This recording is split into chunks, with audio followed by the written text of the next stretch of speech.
Here it is, the big kahuna, the behemoth. Oh, Mark, you are muted. Not a good start. No, I The wasn't biggest talking. I was that was amazing, dude. That was letting you go off the hook by also trying to show my excitement. that was Obviously a fail. It's a very podcast. well Talk, done. Mark. Yes, talk. It's a podcast. It's amazing. Yeah, our big season-long preview prediction episode. We're going to go through divisional standings, team records, playoff predictions, all of that good stuff here for you today. But first, got to dive into breaking news. Well, it was breaking news a couple days ago, no longer. Micah Parsons on the move from Dallas. So the saga there finally comes to a close after this entire offseason long drama that has been unfolding. Jerry Jones finally either caved or decided that it wasn't worth the struggle anymore, shipping him to the Green Bay Packers, much to your chagrin, I'm sure, for 2 first-round picks, next year's and 2027, as well as defensive tackle Kenny Clark. What do you make of the news? Were you surprised to see that he was on the move in general? Was it the timing? Because I certainly have some thoughts on that too. I thought that Dallas backed themselves into a corner. I think when you decided to pay Dak the second time, we all knew at that point in time you can't keep all three. You can't keep Dak, CD, and Micah. Unfortunately, I think for a lot of people and Dallas fans, I feel like if you truth seared them, they would agree with this completely. Micah probably was the one you'd want to keep most of all of those three. The absolute elite defensive player just going into his prime at 26 years old, a complete game wrecker. And now that you have an elite weapon, with CeeDee Lamb and an aging and very expensive quarterback with no game wrecker on defense, it feels a lot like, we talked about teams like the Steelers and other teams where you're paying guys because you're going all in. And it's like, well, if you pay Dak that much money and you pay CeeDee Lamb that much money, you've got to be going all in. And this feels like the Cowboys are not all in. And so it's a weird, I think, move as far as that is concerned. But it's like they backed themselves in a corner. They couldn't do it all. And so they chose offense over defense. Maybe it was because Micah just didn't play into Jerry's game. Good for Micah if that's the case. I think Micah is going to be very happy in Green Bay. I think he's going to realize very quickly, like, wow, this is the anti-circus. This is true culture versus glitz and glamour fake culture that Dallas has. And I think you're going to see a guy who's going to have probably a borderline Hall of Fame career, and he'll go into the Hall with a G on his helmet, and that is devastating for me and the Vikings fans and the Lions fans. But if you're Green Bay Packers, just really quickly, I think, listen, they're picking in the late teens, 20s every year because they're a really well quality run organization with a great head coach and a really up and coming quarterback who they believe could be a top 10 quarterback by the end of the year. Certainly he's paid. He's a top 5 quarterback paid wise. And so you say to yourself, this is our opportunity in a city, in a franchise where we don't get free agents. You're going to have to make a blockbuster trade every couple decades, i.e. Reggie White, i.e. Micah Parsons now. And then you supplement all of that with really great drafting. And I think Green Bay is admitting that, hey, we've had some really solid drafting, and they have. They've got a bunch of B guys, but none of those guys have really turned into an A-plus player. And so, listen, just give up 2 first rounders and a very solid player to go get an A-plus player. I think overall, what it does for Green Bay is it makes their team overall, on the Madden rating, they went from, an 88 to like maybe a 90. You know what I mean? It's just that one extra elite A-plus level player. Does it make them a Super Bowl contender? I think you and I will kind of discuss that here coming up. That's for sure. Yeah, I agree with you in many ways here with how you've laid this out. To me, they missed their window, and their opportunity to do this was in the offseason prior to the draft. That was going to be the perfect opportunity to trade Micah Parsons if they were going to do it, and get maybe a 2025 pick in there and then one in 2026, and open up your opportunity, shop him a little bit, and really be able to see which teams are in the mix.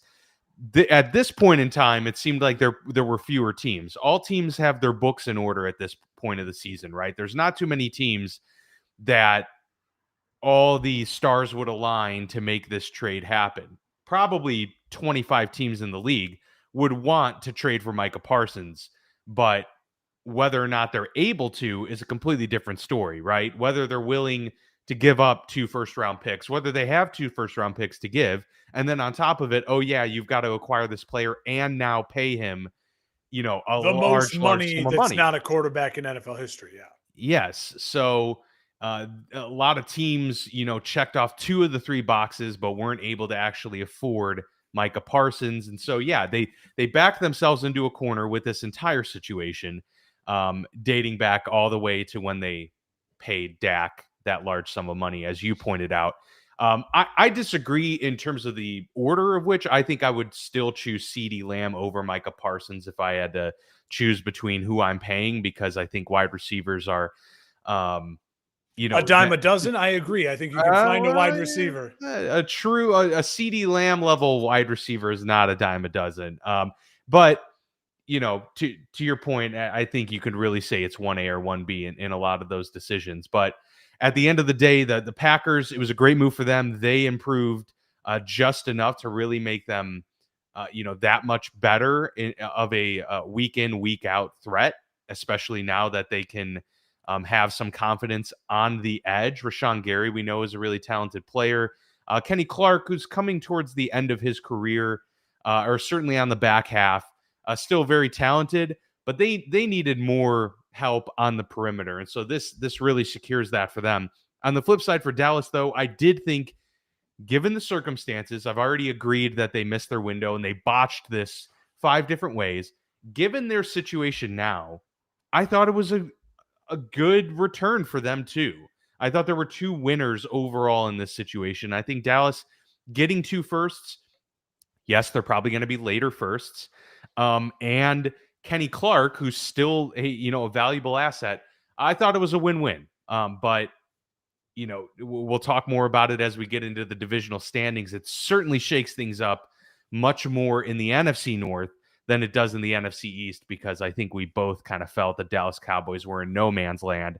This solidifies it even more, whereas your Bears, the Minnesota Vikings, and the Detroit Lions now have a premier pass catcher or a pass rusher to contend with every week. So it'll be interesting, but excited to dive in here as we go around the entire NFL, AFC, NFC, give you our playoff predictions, take a look at the divisional standings. We dive into it all right now.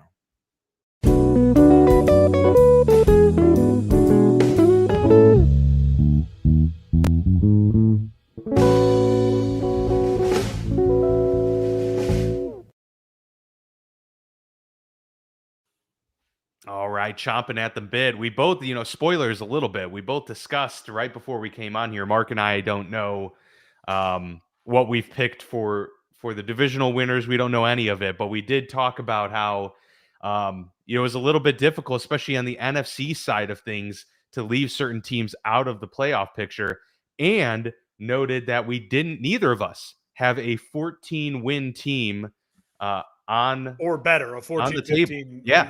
So no 14, 15, 16, 17 win teams in contention this year. So that's just an interesting tidbit before we dive into this thing. Yeah, I think in the AFC, it was certainly hard to leave 1 or 2 teams off.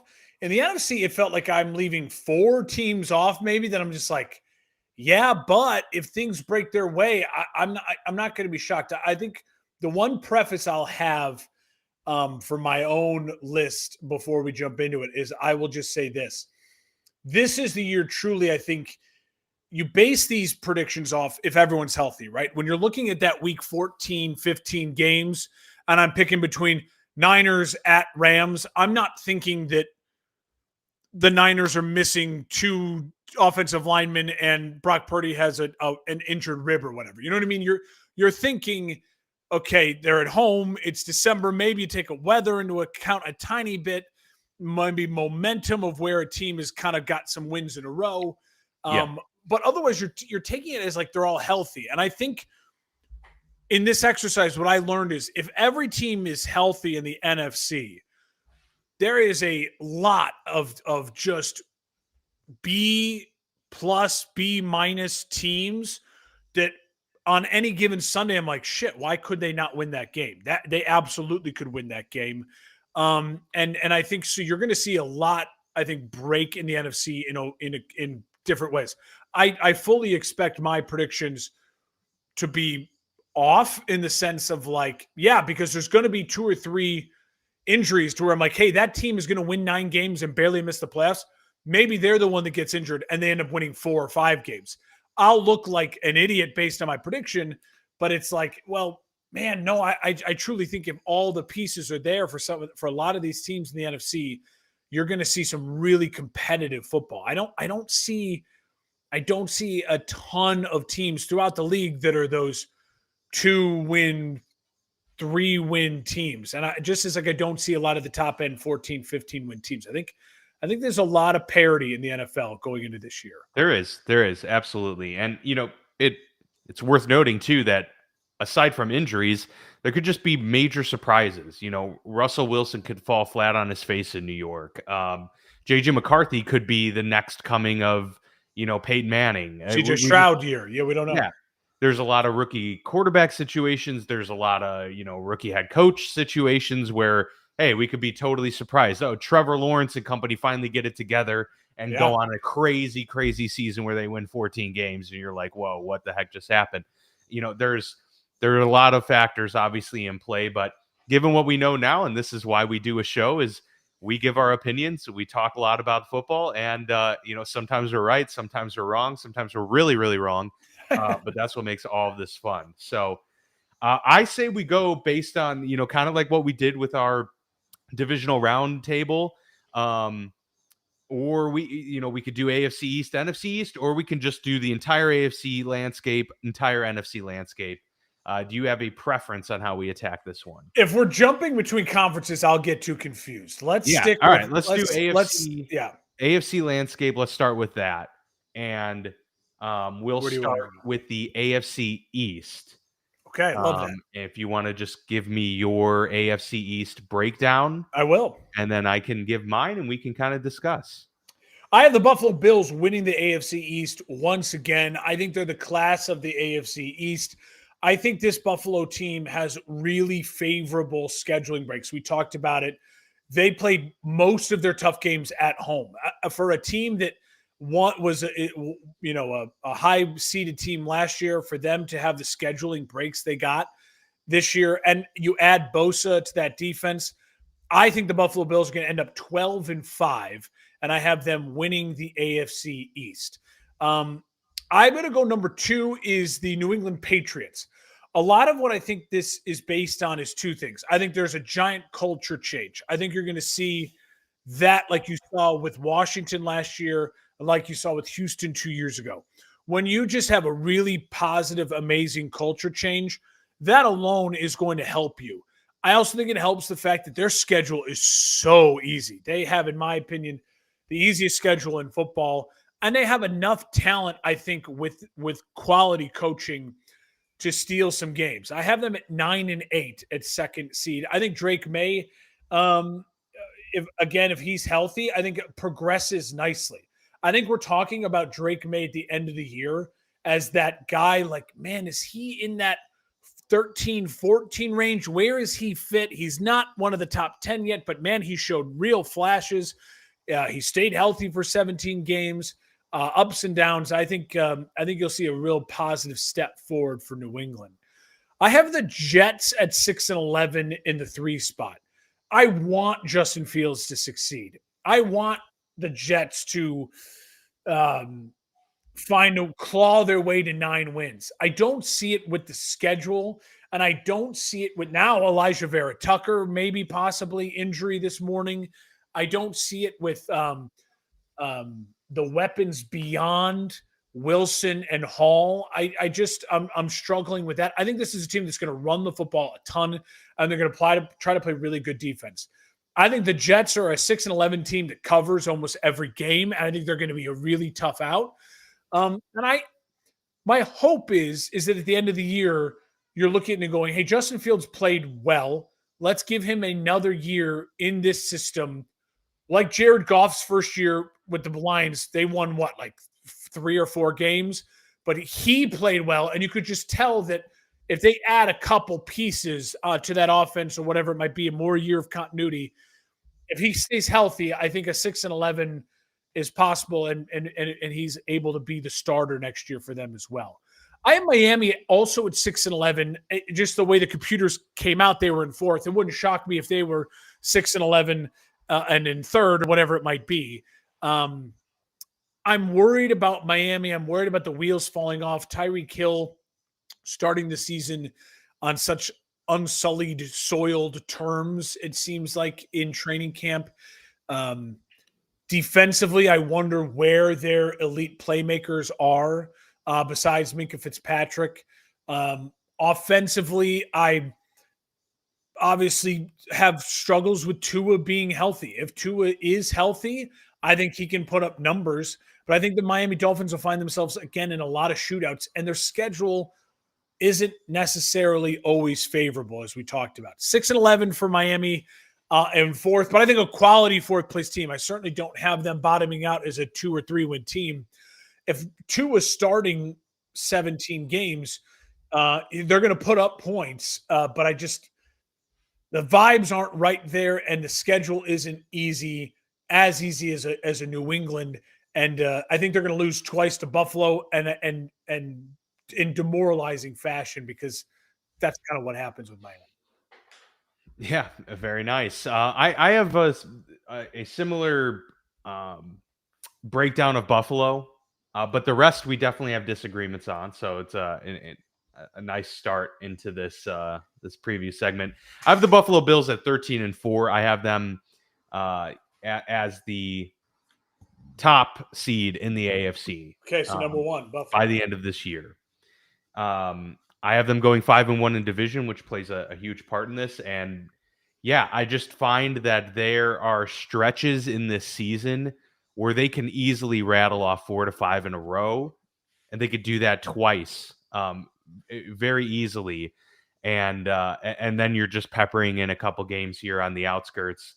I think their schedule really, really positions them to go get that 1 seed. And then really it's the end of the season as well. 3 of their final 4 games, you would project, at least right now, are basically book it a victory against New England, against Cleveland, and against the Jets. Now, of course, they got the Eagles mixed in there, that I do have them losing that game, but winning 3 of their last 4 is what propels them over some of the other contenders for that 1 seed. And so I have them catapulting there at the end of the season, but a pretty consistent run throughout. I feel really confident in Josh Allen coming off of his MVP campaign, expecting at least a second year, maybe not leap, but step forward from Keon Coleman. And we'll see if, James Cook can take another step forward as well, because I don't expect 14 touchdowns or whatever it was to necessarily continue this year. But maybe the production overall as a player will. And I think they got overall better on defense. And so, yeah, I'm pretty high on Buffalo this year. What happens in the playoffs, as always, is yet to be seen. I have Miami as number 2 in this division. I still believe in this offense, and I still think that they have enough firepower, especially early in the season when things are going really well, when weather's permitting for Miami, for them to really, take hold, pre-Thanksgiving, a lot of opportunities there against some lesser opponents. They're playing the Panthers, the Browns, the Falcons. They've got, matchups with the Colts and the Patriots early in the season. Like, these are games that Miami, if you just stack them up roster-wise, should win. Now, I do have them losing a couple of those matchups in there, just because I don't believe in Miami as a whole team. I have them going 8-9. So I don't have them doing particularly well, but I have them stabilizing because of Tua. If he's able to stay healthy, projecting health across the entire season. Yes, Tyreek might take a step back, but you've got Achane. You've got a really good backfield there that you got to feel good about. And so I think offensively, there just raises their floor a little bit for me. But I do have a lot of questions for sure, especially about the defense. But Kenneth Grant, can he be like, a defensive rookie of the year candidate? Very possible. The New York Jets come in third place for me, just behind them, though, at 7-10 on the season. I think the rushing ability for this team to be one of the better run teams in the league is what kind of brings their floor up to around that 6-win, 7-win mark for me. Justin Fields is a very capable starter. I think that, he's probably going to be very excited to be given the reins at the beginning of the season, knowing that this is his job for the year ahead. He didn't have that in Pittsburgh. Certainly didn't feel like that his final season in Chicago, where you're basically walking on eggshells. So this is the true redemption opportunity for Justin Fields, if there is one. Don't know what we're going to get, out of the head coach. Don't know what we're going to get out of this defense that is stacked, but, Robert Saleh's gone. What's the defense going to look like? I still think that floor looks pretty solid for them, and I think they're going to really run the ball very well with not only Breece Hall, Braylon Allen, but, of course, Justin Fields. The Patriots come in, and this was one of those teams. I think there's about 3 teams that I didn't feel great about where I had them. 6-11 season for me for the Patriots. But I will caveat that with I think it's a promising 6-11. I think they are in a lot of games and lose a lot of close games. I think that's how Mike Vrabel is going to coach this team. I think they're going to be able to play spoiler potentially at various points of the season. Mark, this really just boils down to not having the Jimmies and Joes. I just think at the end of the day in the NFL, scheme plays a huge factor. Coaching plays a huge factor. But a lot of times, man, it really just does boil down to, do you have the guys? New England just has so many holes in this roster that I couldn't find more wins for them. I think it'll be a promising year for Drake May. I think they're going to be like comfortable with him being the guy after this year.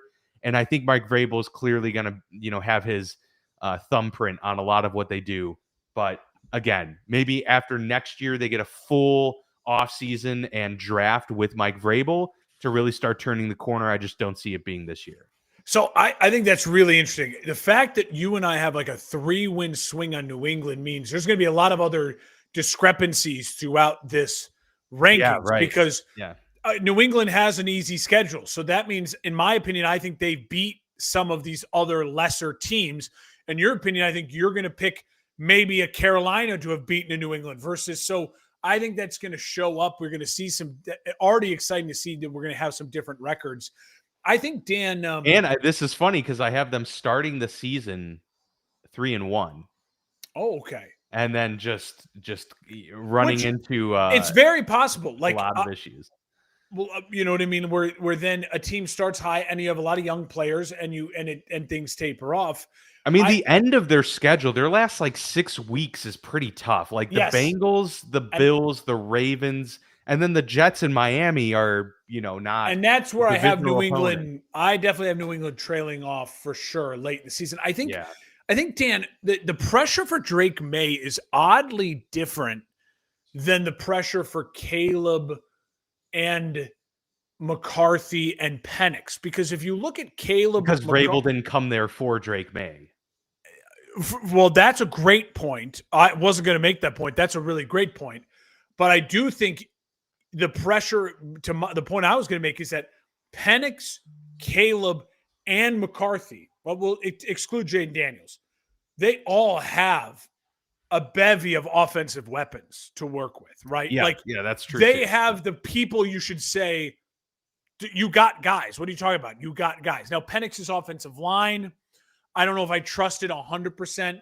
And with McCarthy, I don't know if their offense of mindset commits to the run as much as maybe Ben Johnson's going to look to do. it was Chicago, and then obviously what Atlanta would do with Bijan. But I think that that's like a real thing. Like if I'm a Pats fan, I look at what Drake May has to work with, and I go, if he struggles at times, I'm going to give him the pass this year because I think he's a guy who's going to need, Stefan's not going to be ready to start the season. And so there's going to be a lot of growing pains for that offensive, group. But I do think you're going to see the flashes. You're like, this kid's got something. He could be a quality above average starting quarterback in the NFL. Where do you want to head next, my friend? How about we go to the AFC West? Ooh, Let's head west. All right. I have the Kansas City Chiefs winning the division at 12-5. I'm not taking the bait, Denver and Chargers. I'm not doing it. I think 12-5 is because of early season struggles without Rashid Rice.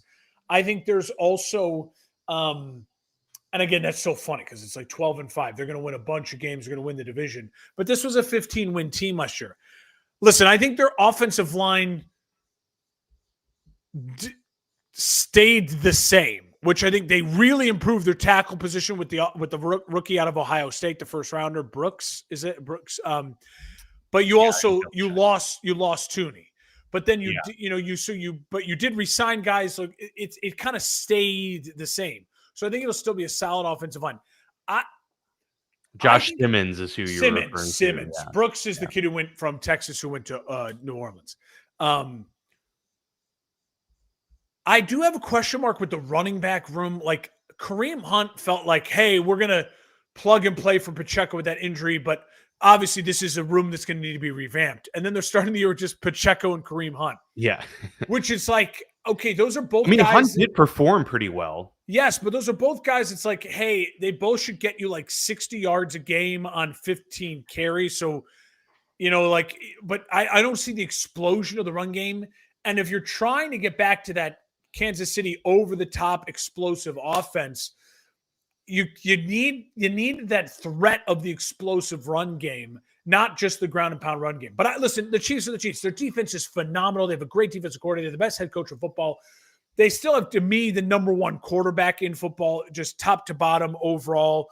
Mahomes is a first ballot Hall of Famer and a generational type guy who I'm excited to see what he does with his back against the wall a little bit this year, even though they are a 15-2 team coming off of a Super Bowl. I think you're going to see Mahomes. Aaron Rodgers threw for more touchdowns than Patrick Mahomes last year.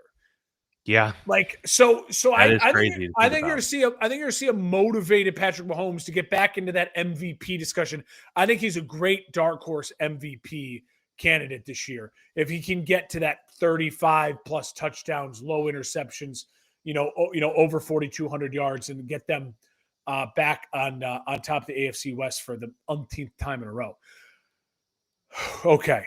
Deep breath. Number two. I'll just say, when I ran the simulation the first time, I saw this and I was like, okay. And then I reset and I ran it again.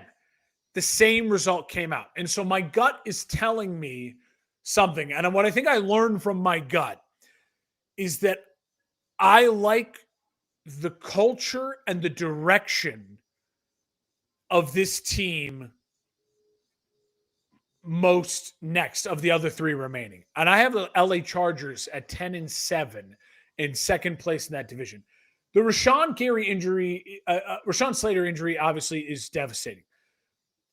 But they also missed him 2 years ago. And I know that was pre-Harbaugh and everything, but you have Alt now, like you have a true guy you can stick and play there as a above average quality left tackle.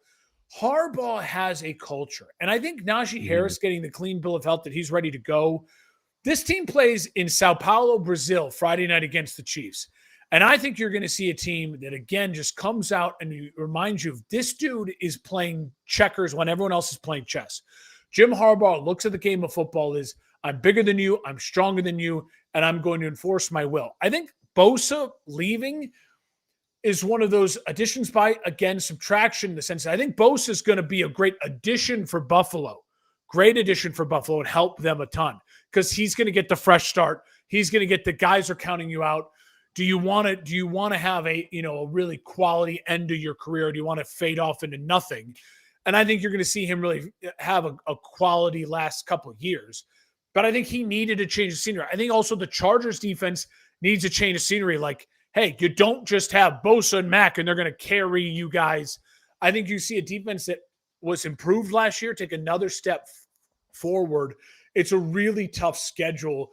And I just kept going to the fact that when I looked at some of these games, I'm like, yeah, but the Chargers is going to run the shit out of the football. They're going to control the clock. And Justin Herbert, I think he gets Keenan Allen back. Him and Ladd McConkey now have a true relationship. I just think there's a lot to like about Justin Herbert's upcoming season. And I have faith in Herbert and Harbaugh right now more in my gut than I do the next head coach quarterback combinations. I have the Denver Broncos at 9-8 at the 3 spot. So they're right there. 9-8, I know, is going to feel like a slight because every freaking national media guy you've listened to in the past 3 weeks has the Chargers either upsetting the Chiefs, the Broncos upsetting the Chiefs, or the Broncos winning 12 games. I think there's a reason for that. I think they're projecting momentum. I personally think there's going to be one team that doesn't live up to the hype. And I have reason to believe it's Denver for 2 reasons. We talked about the names they added on defense. There's a reason those guys were available to add on defense. You know what I mean? Like, there's a reason that Greenlaw and Nafunga, like, these are guys that have had some issues in the last couple of years, staying healthy and performing at the level their contract was paying them. These aren't adding Micah Parsons in their prime. Now, it was a defense that was already improved. And I think they're a 9-win team in a really tough division with a really tough schedule. I'm not saying the Broncos are going to fall off the map, but I also think there's 2 ways for Bo Nick's season to go, right? His season could go, he takes the next step towards being Drew Brees and look at Sean Payton found his next Hall of Fame quarterback. Or like most quarterbacks who have a really successful freshman year, they struggle in their sophomore year for 2 reasons. A, the defense in the NFL catches up to them a little bit because, okay, this is what is really going on here. And B, the wear and tear of the second NFL season, the pressure that comes with having a good first NFL season, it can weigh on guys. I think there's going to be a slight combination of both for the Broncos. And I think they're really thin in a couple key positions, especially in the offensive line, to where if they get a nicked up injury or something here or there, I think those people who are betting them to win 11, 12 plus games, you're going to be sweating it out. And I think they're going to be hanging around all season long. I think there's a fall off maybe towards the end of the season. I have Denver at 9-8, a very respectable 9-8. And I have the Raiders in 4th place at 6-11. I wanted to find a way to get to the Raiders to get to 7, 8, 9 wins and be more competitive. The schedule wouldn't allow me to do that. I don't think they're the Chargers. I don't think they're the Chiefs. I don't even think they're the Broncos. I think this team could struggle to find 2 wins in division. I really do that. I think they'd be extremely lucky if they found 2 wins in division. So when you're staring down that possibility of 1-5 in division, the rest of the schedule isn't a cakewalk for a new head coach, a new quarterback, and a defense that besides an absolute all-pro elite player leaves a lot to be desired. There's some other pieces, but it's a lot to be desired. And besides Brock Bowers and Ashton Genty, who I have both of them on my fantasy team, I don't know where the offense is going to come from. Amari Cooper, yes, that's fun, but I'm worried a little bit about, Geno had success with DK and Lockett, over the top veteran big play guys. The weapons of Amari Cooper and stuff, they aren't in their prime big play guys. So I think you're going to see a Raiders team that's really competitive, really fun, but find themselves at 6-11 at the end of the year. Yeah, the Raiders remind me a lot of the New England Patriots in terms of how I think they stack up and how they're built, and new coach, new quarterback, relatively new quarterback for New England. and all of that. So yeah, they'll be feisty, but hard to see them contending with the best of the best in the league. Mark, we are 4 for 4 in this division. Exact breakdown, exact records across the board. Love it. Absolutely. No, I agree with Kansas City being 12-5. Hard to project any team to win 15 games. And the fact that they did it last year, not looking as impressive and not really having the offense that we were accustomed to, it just goes to show how well made this team is, how good Patrick Mahomes is, and how great of a head coach Andy Reid is. All of that being said, I agree with you. It's a tougher climate in the NFL. It's a tougher division now. They don't have as easy of a path as they have had in previous years and even last year. So that's going to be difficult. The schedule is, I mean, there's a lot of potential here for Kansas City losses. Like, I have them beating the Eagles in week 2 as that kind of revenge game, but that could obviously go another way. They've got a easy end of the season, but there's a lot in the middle that's really there's difficult. A lot of Ravens, Bills, Lions, Commanders, Eagles. Yeah, it's tough. And if the Broncos are, a pretty solid, decent team, that's just going to add that extra level of difficulty going into it. I agree with you. They got a little bit better on the edges, but not as well as the interior, which is going to affect their run game a little bit. And, is this defense? I don't. Spagnuolo's a mastermind, but this defense, outside of a couple players, is relatively old, and so you always got to factor that in too as the season goes on. Again, 12-5. No one's pressing a panic button. They're winning this division, but I do have them there. Chargers 10-7 as well.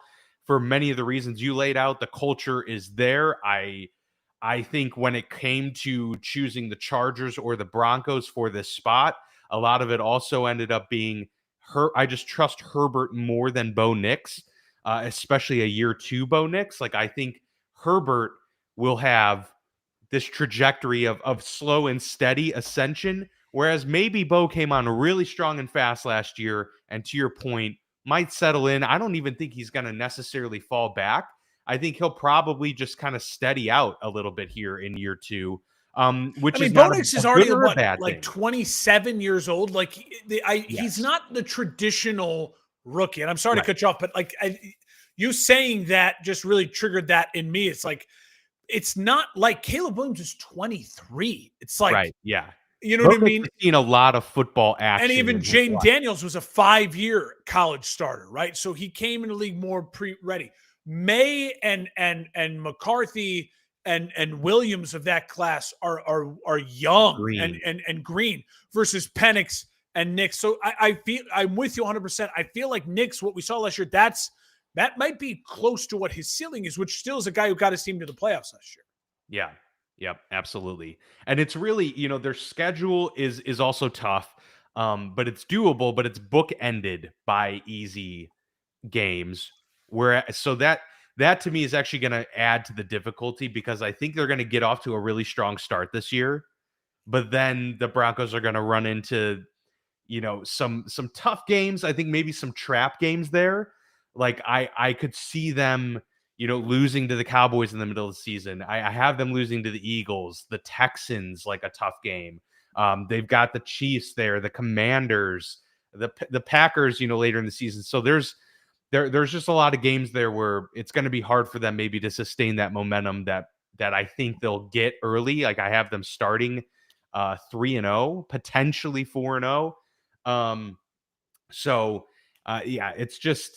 It's a little too early for me to jump on the Broncos hype. I do think it's still an ascending team, and I'll have them probably next year as a playoff team. But this year, I do have them taking a seat back, mainly because of the improvement to the Chargers. And then 6-11 for me for the Raiders as well. A team that's going to be feisty. Like I said, it's pretty much mirroring what I said about the New England Patriots. They're going to be a tough out. They're not going to be an easy win for most teams. They'll play spoiler at random times throughout the year. But in terms of a consistent production, there's too much turnover and not enough dudes on this team for me to make the difference in the schedule for them. So 6-11, maybe they can go and get the quarterback of the future next year, or maybe just stockpile the picks and really round out this roster like they desperately need. They need 2 first-round picks badly. Just Yeah. like you're right, adding studs. Can I ask you? You said the Chiefs 12 No and 5. Christian Where do you- Wilkins too, which really sucks for them. You know, Yes. that's a big bummer. Where do you have the Chiefs in your so they win the division 12 and 5? Are they the 2 seed, 3 seed? Where did they They're end the up? 3 seed. The Chiefs ended up being the 3 seed based on how the schedule works out, Okay. but the 2 seed is also a 12 and 5 team. So, Okay. you know, however you want to shake that out at the end of the year. Okay. Okay. I'm keeping track. I'll at the end of the AFC, I'll give you my whole 1 through 7. Sounds there. good. All right. I'm going to start us off with the AFC North here. Let's go. The Baltimore Ravens win the North once again at 12 and 5. I think so. They're your 2 seed, right? They're my 2 seed. So we've got the Buffalo Bills as the 1, the Baltimore Ravens as the 2, and the Kansas City Chiefs here so far as the 3. You know, I think this is kind of a moving train. Not much has changed for Baltimore. I think their defense will get a little bit better. You know, we just saw them ink Kyle Hamilton, do a huge deal, young player. This team outside of, you know, like the Marlon Humphreys is actually like a pretty young group on defense. And so I think another year of Madubuike and another year of Kyle Hamilton inserted into the mix here is just, you know, kind of that next step for them kind of forming this next iteration of what the Baltimore Ravens defense is going to be. Offensively, you know, I think a lot of it stays the same, except they get this extra boost, you know, albeit temporarily right now, to the backfield with a healthy slate of Derrick Henry, Keaton Mitchell, Justice Hill. I think Keaton Mitchell is a really talented player. I'm actually really high on him. So I think the injury last year maybe made his health this offseason kind of fall under the radar. But I think he's going to add an extra dimension of big splash play to this offense where you've got the Derrick Henry who can wear teams down play after play. Obviously, Lamar's a threat on any play. Justice Hill out of the backfield in the screen game. But Keaton Mitchell can break off those 60-yard runs and really gives them that added dimension of keeping everybody fresh. So if this backfield can stay healthy, I think this is easily the best running team in the league. And I think they're a true contender once again for the 1 seed and a true contender for the Super Bowl. The second place in the division, I have the Pittsburgh Steelers here at 11 and 6. I had been predicting them as a 10 and 7 team all offseason. The more and more I've thought about it, the more and more that I've seen, you know, some of the moves they make. Like, I honestly think the Jonnu Smith addition impacts this team. I think drafting Caleb Johnson impacts this team to where I'm a little bit higher on this offense than I thought I would be. And so it's all going to depend on how Aaron Rodgers translates. But if we get the final 8 games of the season last year, Aaron Rodgers, then I think you're talking about an offense that actually can be pretty dangerous because they've got 4 tight ends that could all be starting tight ends in the NFL. And I think that's going to pose matchup problems. Like, if they're smart, they'll be able to play schematic chess with the addition of also just having dudes that can beat you down. So they should be able to run the ball much better this year. They just extended Jaylen Warren, so we know that they're going to feature him and lean into him. Finally, it's his backfield to lead. And so I'm excited about the prospects. Now, one DK Metcalf injury from disaster, absolutely. The depth here is tested. But, you know, is Roman Wilson a guy that is going to surprise us this year? I hope so. I think he could be a really reliable slot guy. I think Calvin Austin can be the big play, deep threat, you know, in year 4 for him as a wide receiver. So a lot of things in play here for the Pittsburgh Steelers. And of course, the addition I think that they made on defense with Jalen Ramsey, I would take him over Minkah based on how this team is stacked.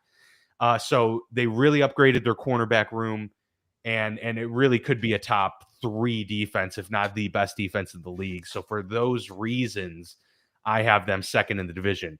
Just behind them are the Cincinnati Bengals at 10 and 7. And this is all because of the defense. Look, I think Joe Burrow is going to be the MVP this year. He is my pick for it. I think this offense is going to light it up even more than they did last year, because I think year 2 of Chase Brown being the full lead back the entire season is going to do wonders for them. But man, I mean, if they didn't sign Trey Hendrickson, thank goodness they did, because if they didn't sign Trey Hendrickson, this could go down as one of the worst defenses of all time. So just a lot of concerns there. They play in a conference with a lot of good offensive firepower. Their schedule is tough. They're going to have to get in shootouts, which they're more than capable of winning. But again, what's the sustainability of winning games 40-35? It's tough. So I think the offense is going to be one of the best in the league, but they're going to have one of the worst defenses in the league. Caps them out at 10-7, but I do have them making the playoffs there at 10-7. The basement, and it's a big discrepancy, the biggest discrepancy we've seen in division for quite some time. The Cleveland Browns I have at a paltry 4-13. And honestly, Mark, this is because I don't think Joe Flacco starts all season. If I thought Joe Flacco started all season, I actually might have them getting closer to like that 6-win gap, because Joe's that guy that's going to keep you in games. But I do think, and late in the season, they have more winnable games. The early part of the season is devastating. Is devastating. I believe I have them. Let me check here real quick. I have them going 0-4 to start the year. You should. I do too. And then they're like 1-7. Going into the bye. And then they're able to rattle off a couple wins. But so yeah, the schedule really opens up for them after the bye, but it may be too late for them at that point. So difficult stretch for Cleveland and a difficult season all around. But this is probably what they should want, man. Just have a really bad year, and you come back next year and just hope to hit on that quarterback and move forward. But that's where I have it. That is how the AFC North stacks up. 3 playoff teams in this division. So yeah, definitely high on the division as a whole, except for the Browns, and we'll see how it shakes out. But yeah, what are your thoughts on those predictions? I'm right there with you. The Ravens 12-5. I think they get it done. This is the best and most consistent regular season football team in the NFL. They are as sure a bet as can be to be extremely good during the regular season. I don't think that much changes. I think Roquan Smith's going to have a really big bounce back year. He had a tougher year last year. Kind of heard the chatter, the noise. He's in shape. I think he's going to play a crucial part of that young up-and-coming defense, as you said.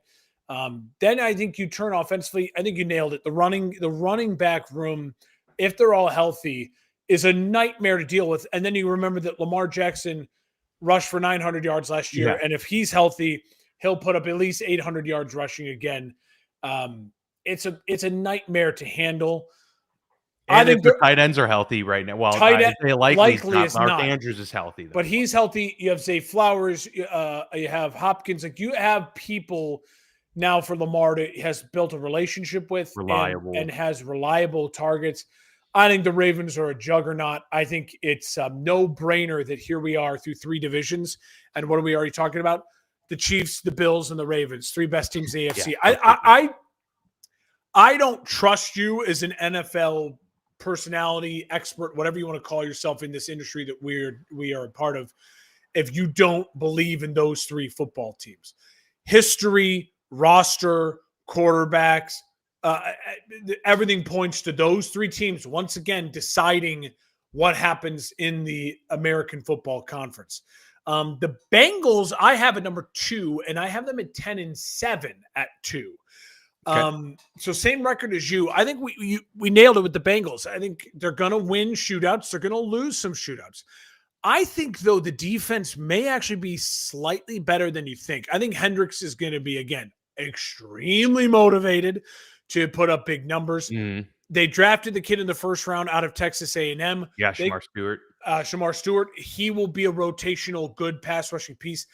The rookie linebacker of South Carolina, who's getting the start. They invested on the defense in the draft. I think they're going to be inexperienced, obviously. I think they're going to be flying around, and they changed the defensive coordinator. So I think you're going to see a more of an effort on defense. And again, they'll have the advantage because they're going to be up 14-0, 17-4, 3, 17-10 in games, because that offense is going to score. Brown, Higgins, Chase, Burrow, a very solid offensive line. They're going to put up points. Gesicki, the tight end.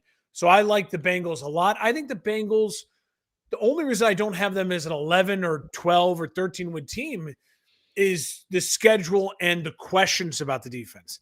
If this defense proves it throughout the year, this could be a team that That'd be actually one hell of a story. They sneak their way into maybe that 11, 12 win category. But I'm going to conservatively say right now they're a 10-win football team. And I have the Pittsburgh Steelers as a 10-win football team. Again, similar to what we already talked about with the Jets and Miami, same record.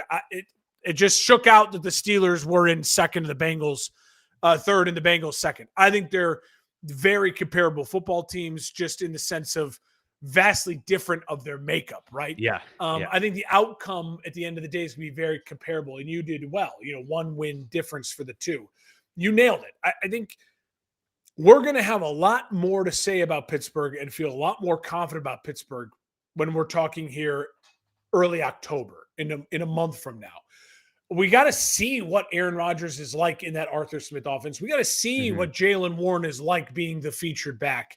We got to see what the wide receiver 2 and 3 positions shake out and how defense is guarded. Do they even bother, or do they just roll all the coverage to DK and dare Aaron Rodgers to force the ball to Freiermuth and Scotty Miller and some of the other weapons? So it's going to be really fun to watch all that shake out. Defensively, no questions.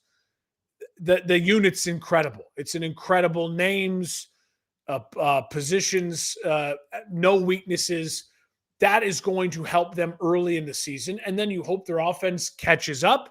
And the problem is, like the NFC North, the AFC North, it's just a battle. Every week you really think, now we can go on a 2-game win streak, 3-game win streak. And you're like, no, here's the Ravens. No, here's the Chiefs. No, here's the Lions. And so it's just really, really tough. Again, I think they're a really, really good and dangerous 10-7 team that by the end of the year, I think a lot of people will be looking at the Pittsburgh Steelers going, shit, that's not the matchup we want wild card weekend. We don't want the Pittsburgh Steelers. So do you have them in a playoff spot?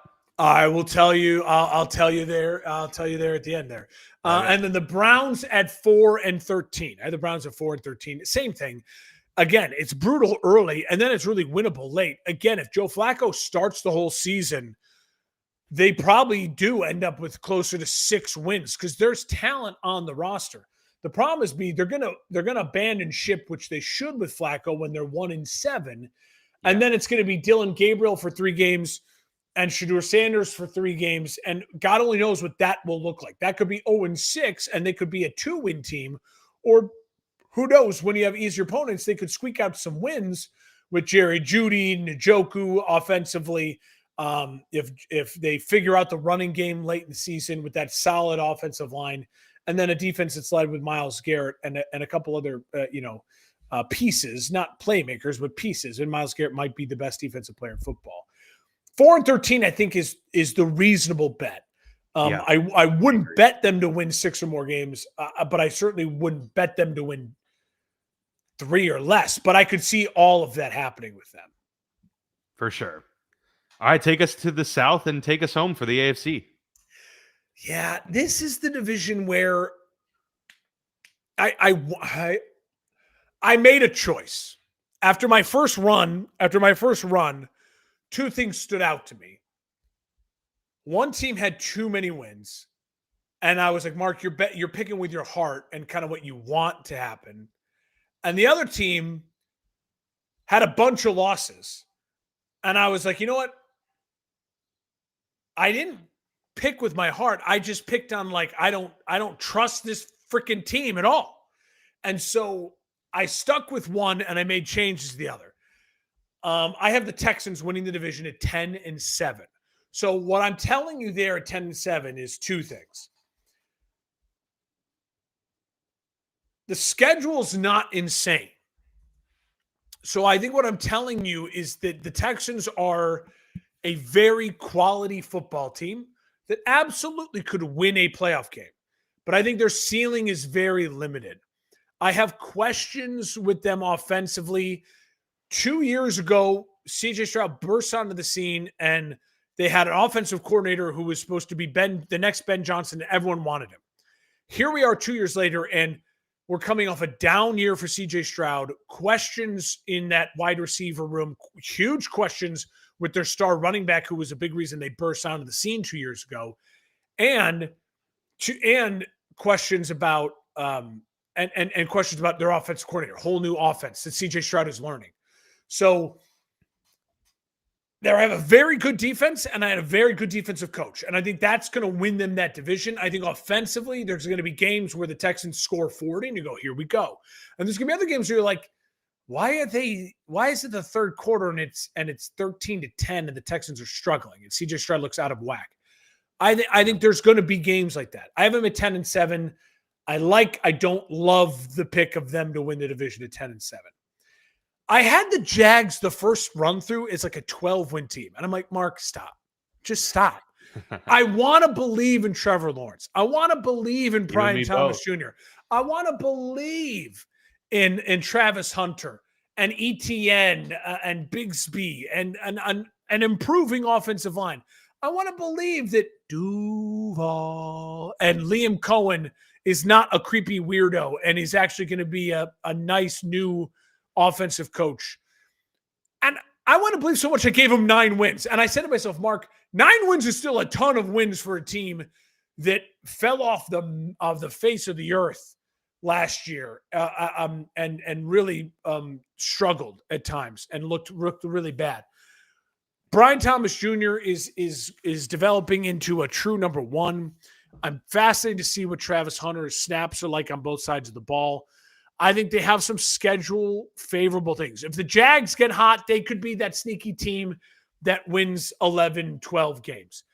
I think more realistically, is there a 9-10 win football team that is really competitive, but also week to week, you just don't know what you're going to get. But Trevor Lawrence would be my bet for the comeback player of the year, in the sense of, if you believe in the Jags, you're believing in Trevor Lawrence, and you're believing that he is going to put up big numbers to get them back and get them righted. You said 10 wins, right? You had them 10-7? No, I have them at 9-8. I have them at 9-8. Gotcha. And I will say this, I think that's going to fall a lot of the feet on the defense and just not trusting it. And so I have the Jags at 9-8. Titans 5-12. And I think the Titans are going to surprise people. I think the Titans are going to be really feisty. This wide receiver core is veterans, and that's great for a young quarterback. It's not great for his future because he doesn't have his guy, right? It's not like when the Bears drafted Rome Odunze. The offensive line is improved. Tony Pollard had 1,000 yards rushing last year. He's a solid quality back. You have an offensive coach. You have a quarterback who says all the right things at the podium, has been stellar at the podium. And you have a quarterback who, by all accounts, is the definition of first one in, last one out, like the opposite of Kyler Murray. No red flags for the work ethic. So I'm going to trust in that they're a really feisty 5-12. They, like the Raiders, like the Jets, like the Browns, they're just like, you need 2 more drafts and 1 more big free agency thing to be like, now this is a 12-win team. This is a competitive, fighting for supremacy team. I don't know if they'll actually ever get there because you're projecting a lot, but they're lacking the talent for me to say they're going to pop off and win 9-10 games. Sure. I think me saying they're going to win 5 games is me showing you how much I like Cam Ward and the direction they're going. The Colts are at 4-13. And Dan, I love the head coach. I love the running back. I like the offensive line. I like the defense. But the schedule isn't great. And someone has to be really disappointing and really bad. And I picked it. What was it? Washington 2 years ago or last year? I was like, when did I pick Washington to be really, really, or who was it? I think you picked Washington to be like. No, it was Tampa. It was Tampa 2 years ago, Baker's first year, and I said they're going to win 3 games, and Baker's going to be out of there, and they're going to have the number 1 pick. I'm just doing that again, rinse and repeat with the Colts. I could be really wrong because they do have the talent and the coach to where they could sneakily win 7, 8, 9 games.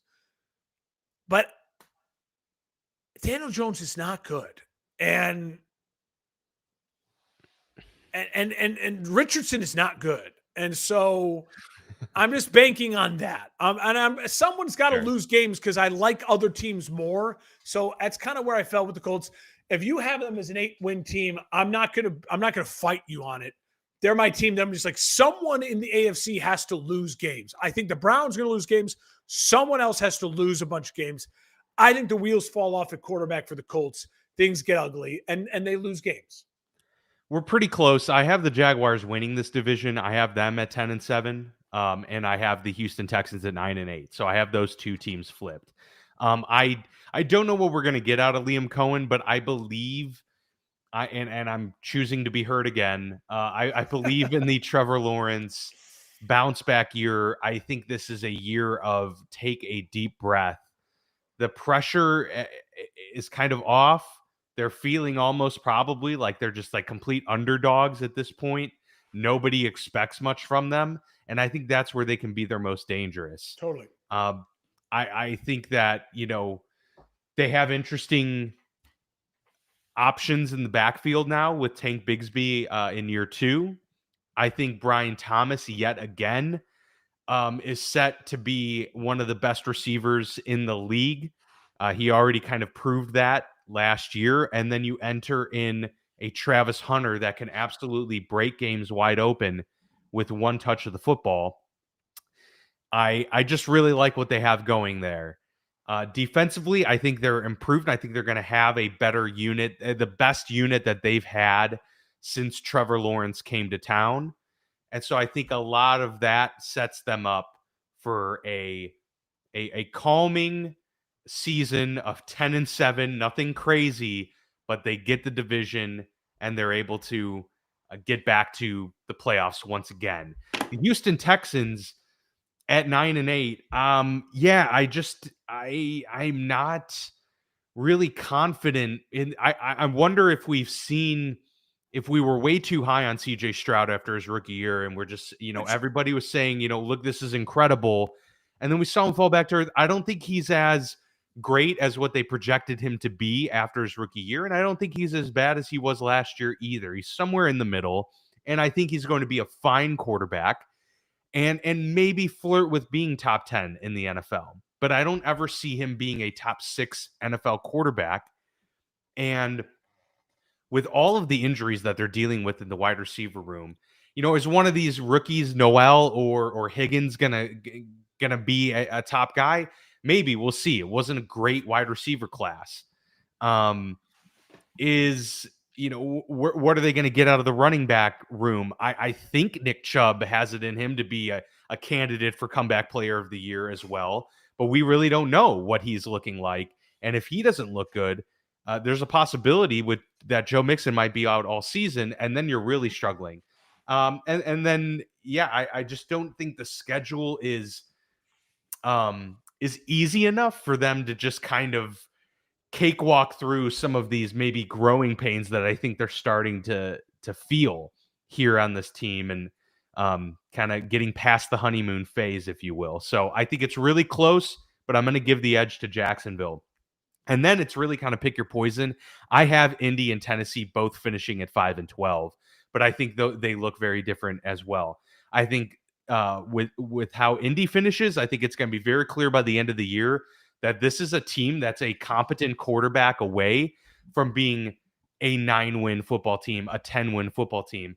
And for the Tennessee Titans, I think it's going to be clear we got Cam Ward. He's the dude, and we got 5 wins because of him, not despite him. And we just need now a lot of picks to round out this roster around him. So 2 very different pathways to getting to 5-12.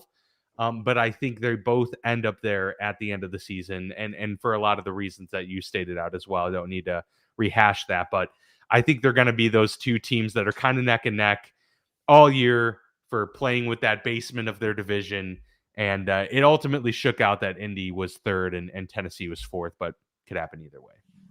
Okay, so are you ready for my 1 through 7 playoff Yeah, teams? let's hear it. So what you got 1 through 7 here? I have the Chiefs at 1. It shook out that the Chiefs, the Bills, and the Ravens all were at 12 and 5. And again, Yeah, I said it to you before we started recording. I was shocked to see no one made it to that 13, 14 wins.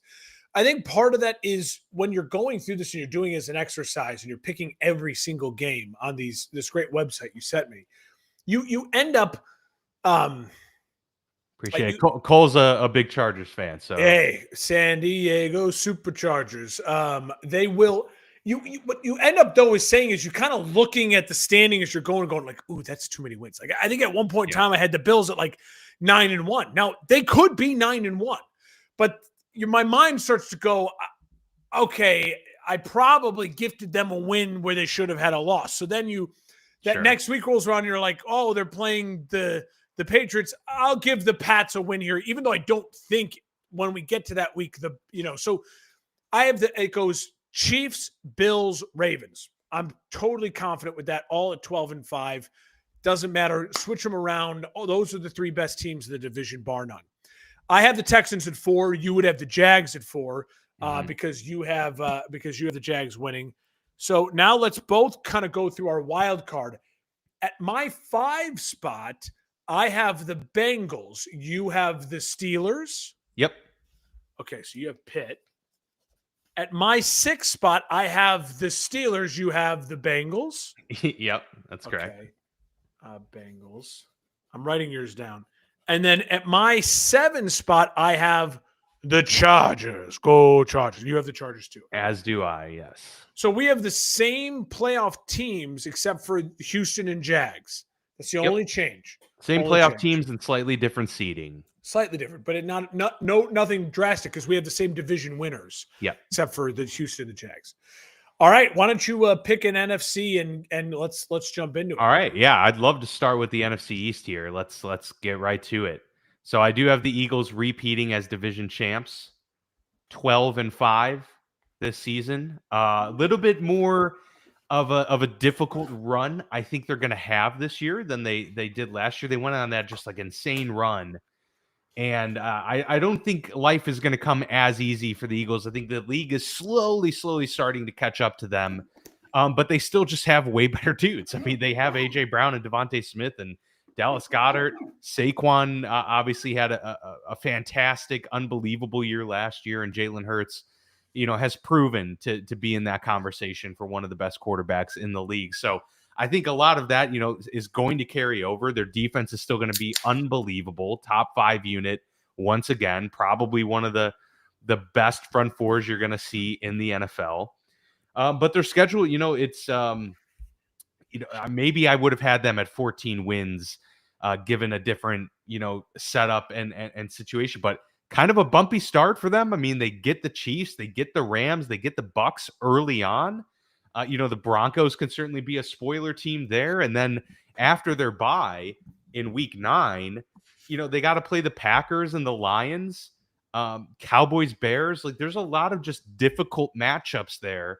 The bye comes at a good time for them so they can kind of get ready for that stretch run. But it is difficult. They play the NFC North and the NFC East a ton post bye. So it's going to be testing for them.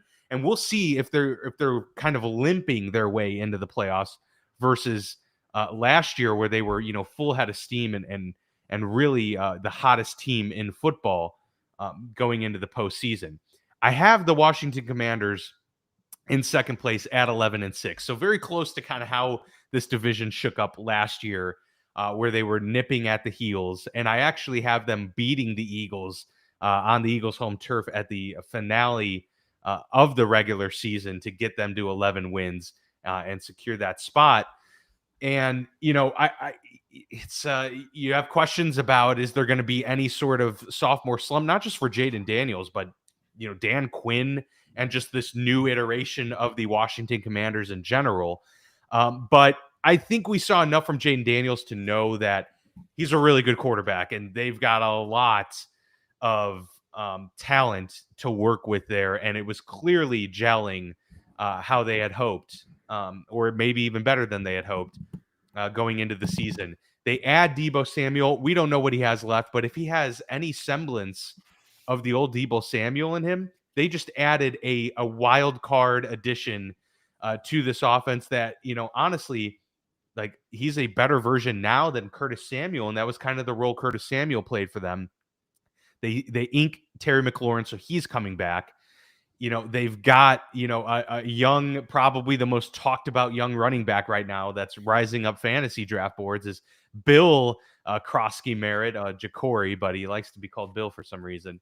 And Austin Eckler back there. So there's a lot of exciting pieces here on offense, and defensively, it really boils down to Dan Campbell's scheme, or Dan Quinn's scheme, than it is just amazing players. But I think that he showed to be a good enough coach to overcome some of those things. So yeah, I have them kind of being a repeat of last year. Where I have things falling off is next with the Dallas Cowboys. 6-11 for this team.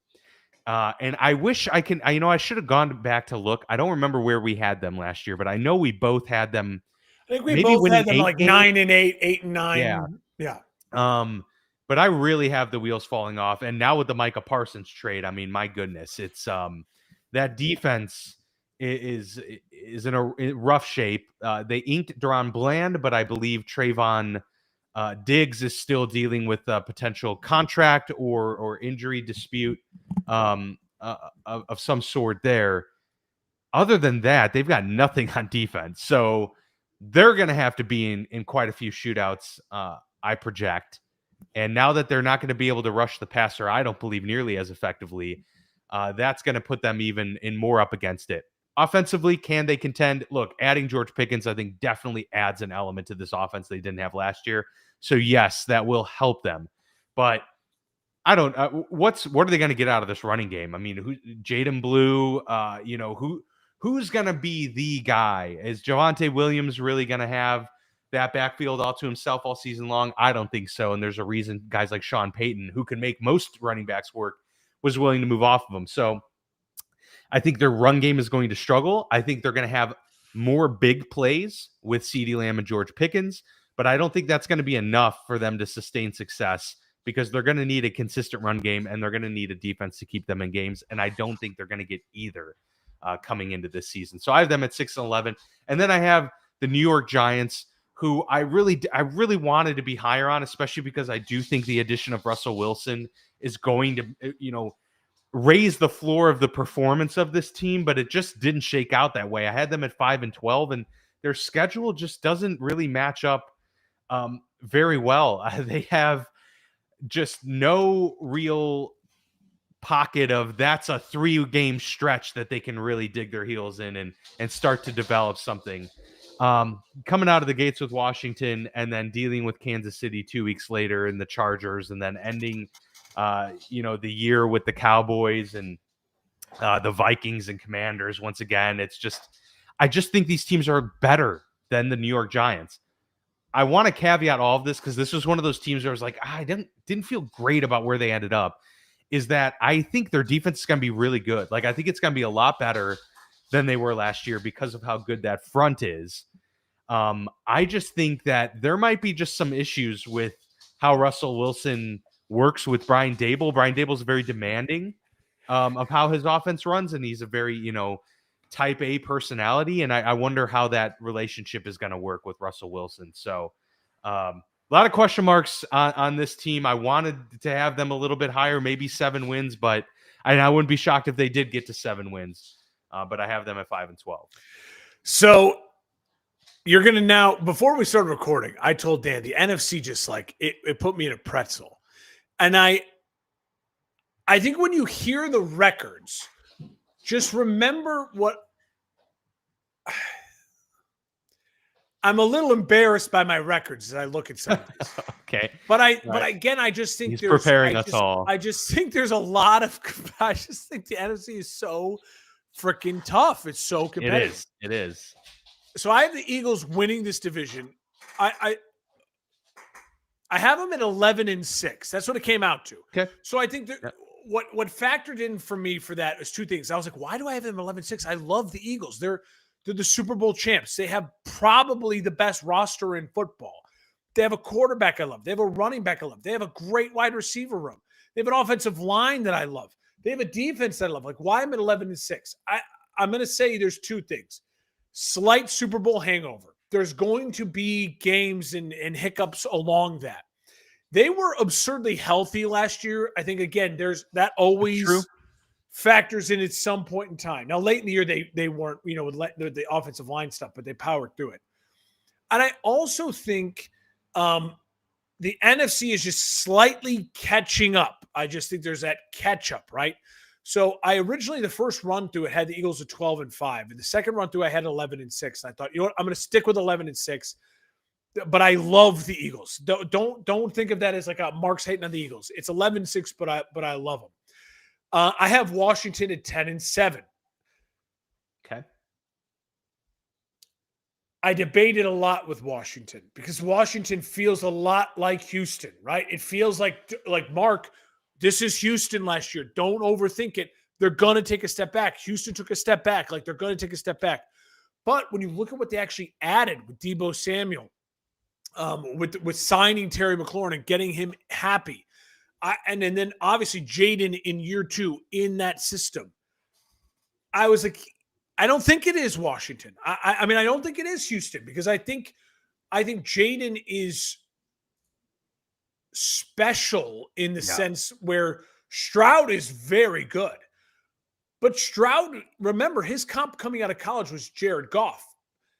Jaden Daniels is the second coming of Lamar Jackson. He's the only thing we have in the league that you can say that's like Lamar Jackson. And what does Lamar Jackson do in the regular season? He fucking puts up numbers. And I think Jaden Daniels is going to put up numbers.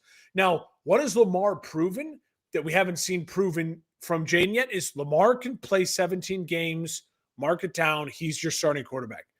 We got to see if that's what Jaden Daniels is too, as an athlete and as a competitor. So that's going to be something interesting to watch. Why at 10-7 then? Why do you have them take a step back? The schedule, the division. I have everyone taking a step back. That doesn't mean they're not as good. I actually think Washington might be a better football team than Washington last year. They have a more experienced quarterback, more experience in the locker room. This is year 2 of everyone being together. They add Deebo Samuel. But look at their schedule breakdown. It is a slog. It is tough. And everyone is better in the NFC. I have the Giants at 6-11 in third place. And so I'm with you 100%. I think this is a 6-11 with Jackson Dart playing some quality football late in the year. I liked what I saw of Dable and Dart. I think Dable and Dart stay together. I think Brian, I'm calling it now, my wild prediction of the year. We are talking in a year from now, is Brian Dable still the head coach with Jackson Dart? And I think that defense is why. That defense is nasty. And it's just like the New York teams are identical to each other. If you can get quality, competent quarterback play with the few weapons you have offensively, you both have a wide receiver number 1, right? Like, and that's kind of it, what you have offensively.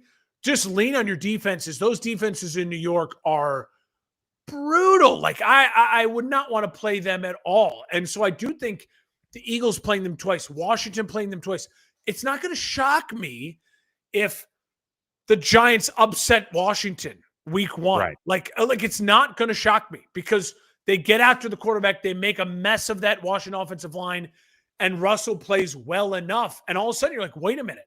The Giants start 1-0, right? Like, that is, to me, a storyline that I think is something worth watch out for. The vibes in the arrow, I think, are pointed really up for New York. And then the vibes in the arrow for the Dallas Cowboys are just, it's a plane falling out of the sky, and people are grabbing parachutes, and people are putting their own masks on before they help their others put the mask on. What I'll say about Dallas is, I'll say that at 5-12 for the Cowboys in 4th place, I could be wrong. Like, they have Pickens and CeeDee Lamb and Dak Prescott, so they could be the Bengals of last year, where they actually win 8 games and they're feisty as F. But that's me believing that Schottenheimer, right? Yeah, it's a good point too. Like, I know that Taylor can manage shootouts and that. Like I've seen him do it. I don't know. I think there's going to be so many days we turn on First Take or Get Up, and they're going, "What is Brian Schottenheimer doing with 3 timeouts still in his pocket?" And then what? It's like, or he had no timeouts. I can see Stephen A. Smith going, laughing, wearing the Cowboys hat, going like, "This dude don't know what he's doing." Like I can see those headlines where it's like, yes, they're capable of scoring 40 every game if the running game figures itself out. And that's another huge question mark with Schottenheimer and Dak. And Dak's another year older, coming off of more dinged up injuries. Is he capable of doing 4,500 yards and 35 touchdowns? Yes, I think. Like, it's going to the wear and tear gets to people. Brady and the Mannings and the people who played into their late 30s and 40s, they deceive us, right? There's a reason they're the outliers. There's a reason why Drew Brees was the outlier. I don't know if Dak is capable of doing that. Now we're getting on the wrong side of 30 in a wrong way for a $60 million man. I think the wheels come off in Dallas at 5-11, at 5-12. So there you go. Yep. No, I totally see it. I get it. Yeah, we're pretty close here in the NFC East, all around. I'll let you pick our next destination. We're headed down to the NFC South, Dan, and a team that I love. I love this team. I've always believed in their quarterback since he arrived, and their head coach as well. I've always said he's a veteran head coach. Especially 2 years ago. Like 2 years ago, I believed in the head coach and quarterback. The Tampa Bay Bucks, I have them at 11-6 and winning the NFC South. Again, 11-6. You say, God, you don't like them. I love them at 11, but 11-6. I think I will be really shocked if I see a 13-win, 14-win NFC team. I really will. I just think that the NFC is full of a bunch of teams that arrows are pointed up, and you're going to get a lot of kind of week in, week out. Like, we're going to be talking, I think, throughout the season, like, how did they lose that game? Well, that team they're playing is up and coming and they're feisty or whatever it might be. But I have the Bucks at 11-6, and I think the weapons are insane. The wide receivers, the running back, the offensive line, and Baker. The question mark is third OC for Baker in 3 years. My gut says it doesn't matter because Baker's made it work. Defensively, there's still enough there, and they drafted and added some pieces to where I have faith the way it's working in Tampa. I'm not going to rock the boat. I have Tampa at 11-6. I really wanted this to be the Panthers at 2. Just let you know, I wanted it to be the Panthers. All right. It is the Falcons. Falcons make it. At 7-10. I have little faith in the rest of this division. Clearly. As far as competing for a playoff spot, I don't think any of the rest of these teams are going to be in the discussion week 15, 16 on. And I know you're saying, well, okay, so explain Tampa then. I mean, explain the Falcons then, because Bijan Robinson, Drake London, Kyle Pitts, Michael Penix Jr. I'll explain them. I don't have a veteran leadership on defense. I have a Raheem Morris whose track record is what? What's his track record as a head coach for me to go, Raheem Morris? I got nothing. And I have a defense that is lacking the leader, the soul. The Bears stole the soul of that defense away in Grady Jarrett. Where is the soul of that defense? Where is the playmakers on that defense? And then, Dan, I think when you get 17 games of Michael Penix Jr., you're going to get 17 games of Tua Tagovailoa light. I mean, healthy Tua. That's who he is. That's his ceiling as a quarterback in this football, in the NFL, in my opinion. And so I know they have a ton of weapons. Tua's got a ton of weapons. I don't see it as a consistent way to win, and I don't trust Raheem Morris. I think they're going to be in shootouts because I don't trust their defense and I like their weapons. But again, it comes down to it. I don't think they hold a candle to Tampa. And I think then the Panthers are feisty enough to steal a game from them. So then all of a sudden you're 3-3 in division at best. And I don't love a lot of their non-divisional games as far as the matchups go for Atlanta. 7-10. Panthers 6-11 right there. I think the Panthers at the end of the year is the ceiling of what the Panthers are. I mean, I think losing Adam Thielen is going to hurt. That wide receiver core is young, and with Bryce Young tightrope walking confidence and his NFL career, that's not great. Yes, Chuba and the offensive line is nice, but again, they're young defensively. The arrow is pointed the right direction. I just didn't find 7-8 wins for them. Both times I ran the simulation, I knew my heart was saying, like the Panthers, like what they're doing. And both times they were 6-11. So I'm going to trust that that's where my gut falls on them. Would it shock me if they get to 8-9 wins? A little bit, because I think then what I'd be shocked by is that Bryce Young becomes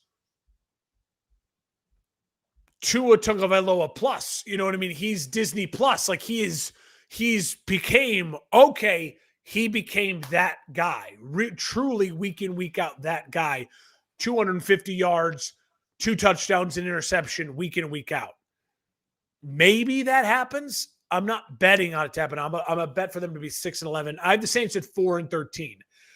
I couldn't find the Saints as a 2 or 1 or 3 win team. I found them as a 4-win team because I do think I like the coaching staff. Chris Olave, Alvin Kamara, they have guys. They improved their offensive line in the draft. And then defensively, it's old, but they have they have Cam Jordan. They have their spiritual leader. It wouldn't shock me if the Saints find their way to 5 wins, and Saints fans are pissed about that because they want to have the number 1 pick to find their quarterback. But if you listen to where my records are shaking out, 4-13 puts them with the 2 other worst records I have. They very well could end up with the number 1 pick at 4-13. I think they're a feisty 4-13 because of the weapons they have, and I like Kellen Moore as the head coach. I think he gets a leash. I don't think he's a one and done head coach. I agree with you on that front for sure. I think he gets the leash and he'll get the opportunity to bring the quarterback he wants in there in New Orleans. I also have Tampa Bay at 11-6 atop this division. Let's go. A lot of continuity there. Baker Mayfield coming off a 40-plus touchdown season, 4,500 yards. I don't see any reason to just not believe in this passing offense. Bucky Irving now will get probably the full reins to be the lead back, which he should have been early in the season last year. It took them a little while to fully commit to him. So that will give them a little bit of a boost. Yes, it's another year of Mike Evans and Chris Godwin's a little banged up, but Emeka Egbuka in a relatively poor wide receiver class is an absolute stud. So I think he's going to give them an extra dimension. Yes, very good. Really good grouping there that they have. And then defensively, they're just solid. They're not amazing, but they're solid. And just Todd Bowles is clearly a really he's like a Jeff Fisher plus in my view. Like he's slightly elevates teams, but you know what you're going to get week in and week out from him. And I think with Baker Mayfield, best quarterback in this division, is going to be the difference maker.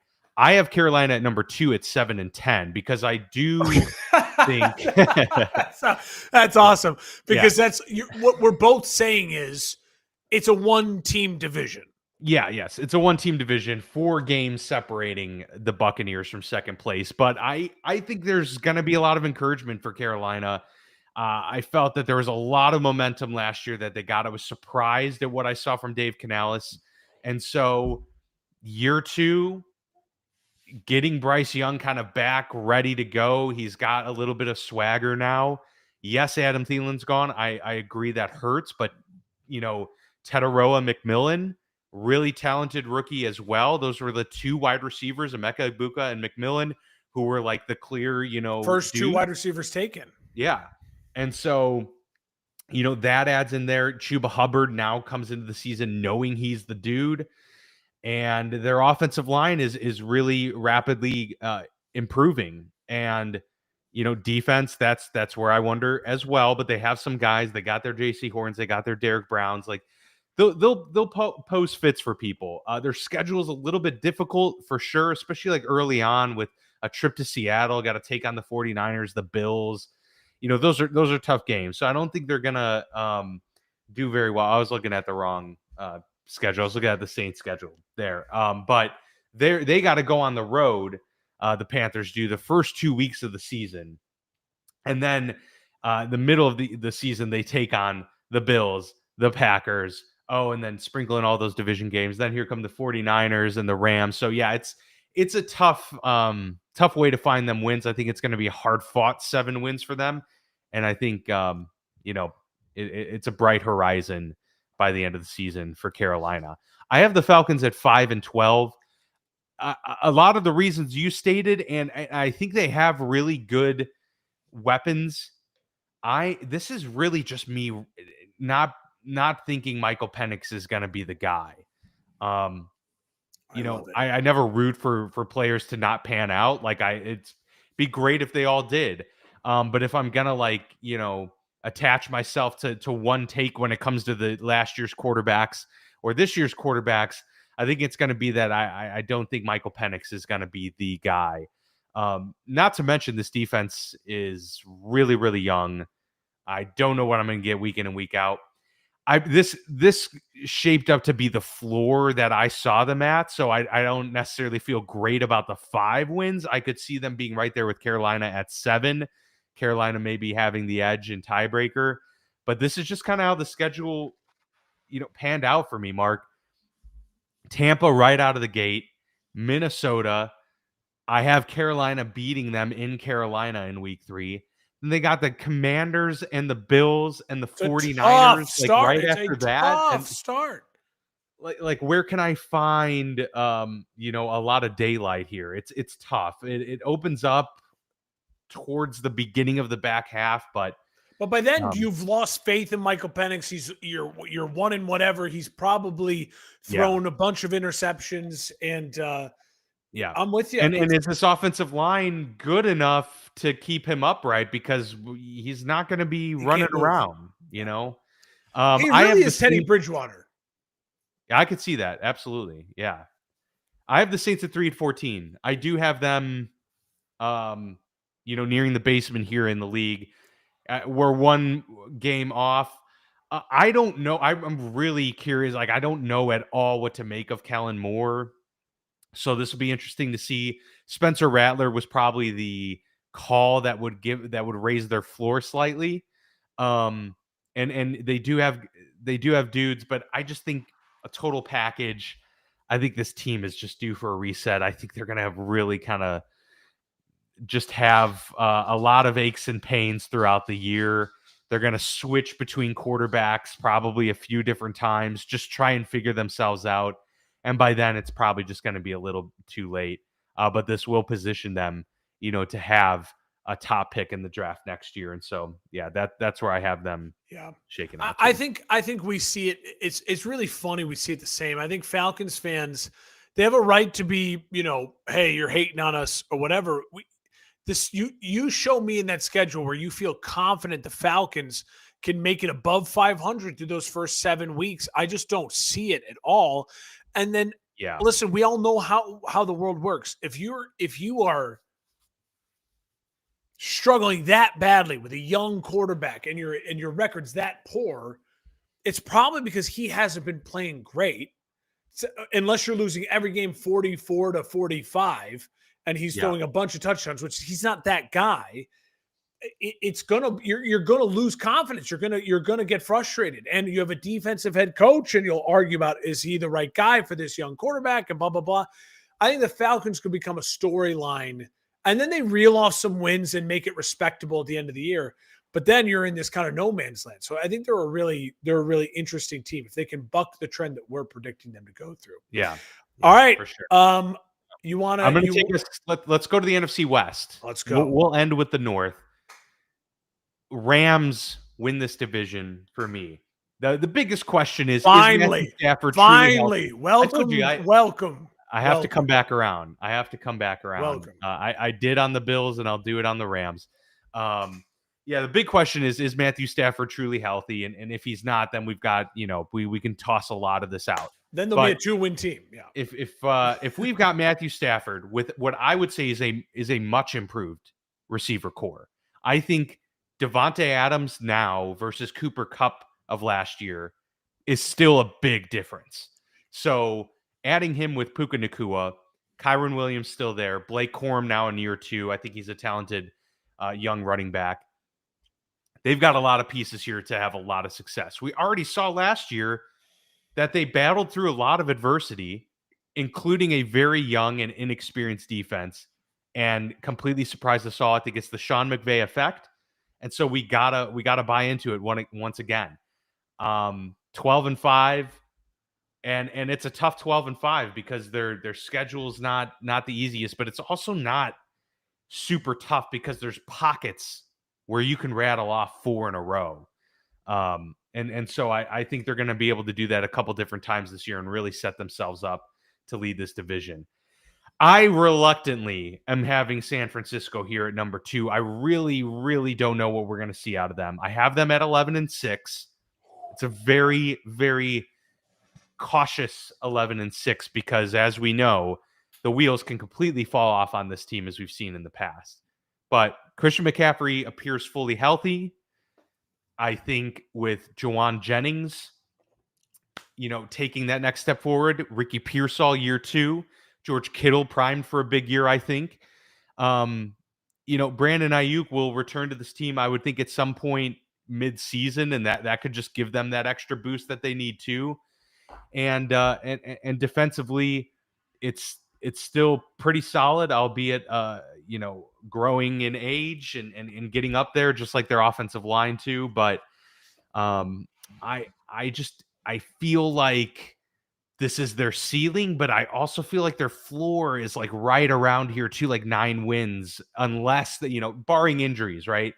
I think that they've just got too many playmakers to where a true bottoming out won't happen unless McCaffrey goes down and Kittle goes down. Then we're talking a different ball game. So I have them right there with the Rams, but taking second place.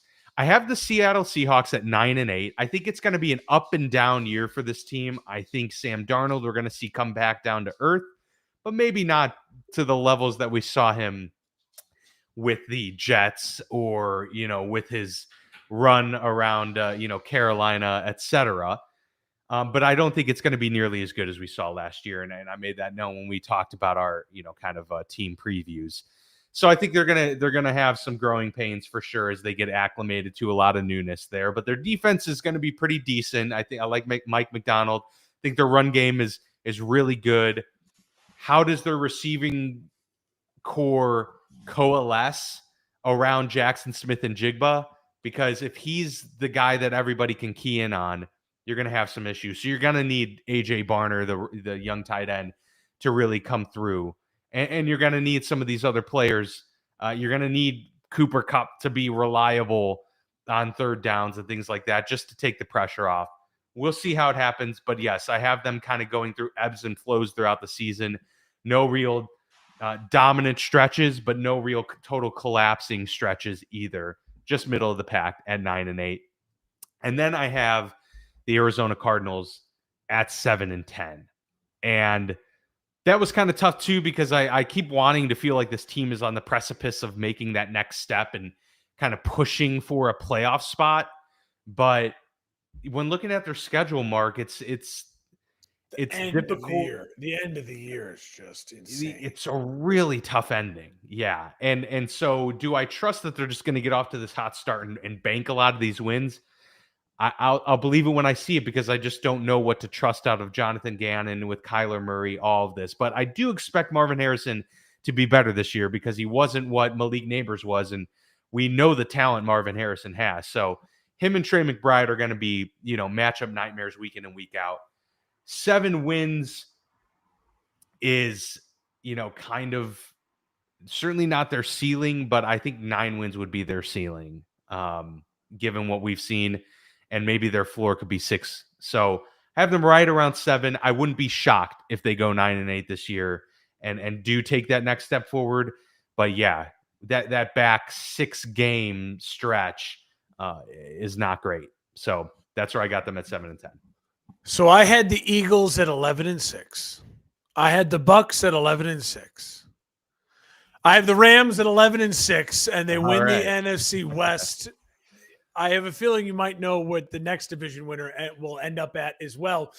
And Dan, again, I think the records point out to the fact that I think there's a lot of ifs in the NFC.